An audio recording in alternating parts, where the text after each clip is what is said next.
Chief Hart, thanks for joining us. You've no doubt seen the video a number of times. What are your thoughts on what you saw? Well, obviously it was very concerning for myself, given that the person in question is indeed from my home nation of the Nishnawasi Cree Nation.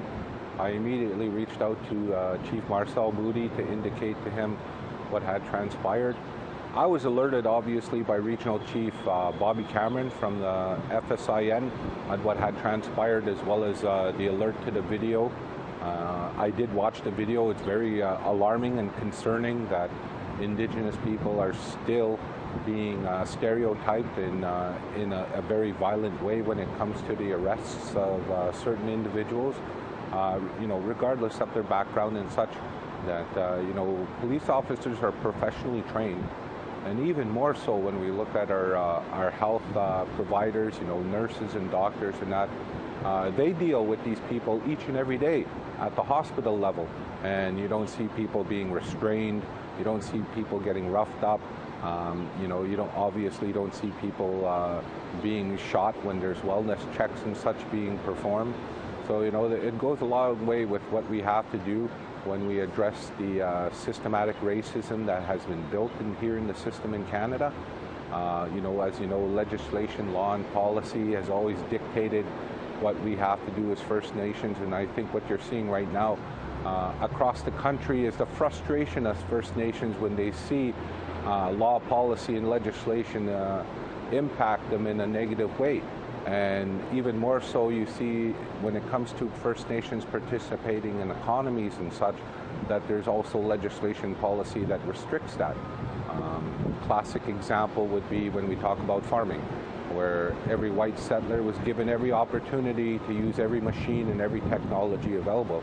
However, the same standard when it came to First Nations is that they outlawed it, where First Nations were forced to do the work by hand.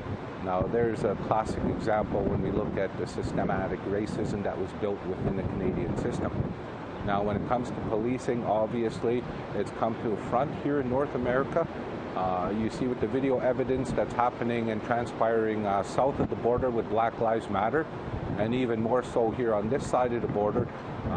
I've reached out to the black leaders in that community just basically to tell them that for us as First Nations and Indigenous people, we know and we can definitely relate to what's transpiring when it comes to the injustices of policing, as well as the violence that is occurring when it comes to our people being involved in police matters and also criminal matters.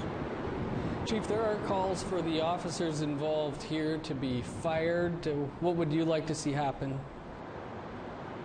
Well, obviously, right now, definitely an immediate suspension pending the review of the investigation needs to occur. And I'll work definitely with my chief from my home community, my colleague, Regional Chief Bobby Cameron from the FSIN. I have also alerted the Grand Chiefs here in the Manitoba region, both of MKO and the AMC, of what has transpired. And we are of all the same minds that, we have to protect our people first and foremost. And it's up for us as leadership to ask law enforcement officials, as well as the people that develop those policies and legislations and laws, that it's about time that we have a hard sit down with First Nation leadership, as well as the different police associations. As you know, there's been a different number of studies that have been invoked across the country. Here in Manitoba, we can go back as far as the Aboriginal Justice Inquiry, for example. And as we move forward, of course, you have the TRC recommendations, you have RCAP, and of course, even now with the final report of missing and murdered Indigenous women and girls, what needs to be asked is that there was a preliminary report done by the federal government on the release of the final report on missing and murdered Indigenous women and girls, and that at the time, leadership asked the federal government for basically a report card of what they've done to address all these chronic needs, including what's happening right now in policing. Regional Chief, we'll have to leave it there, but appreciate you taking some time for us.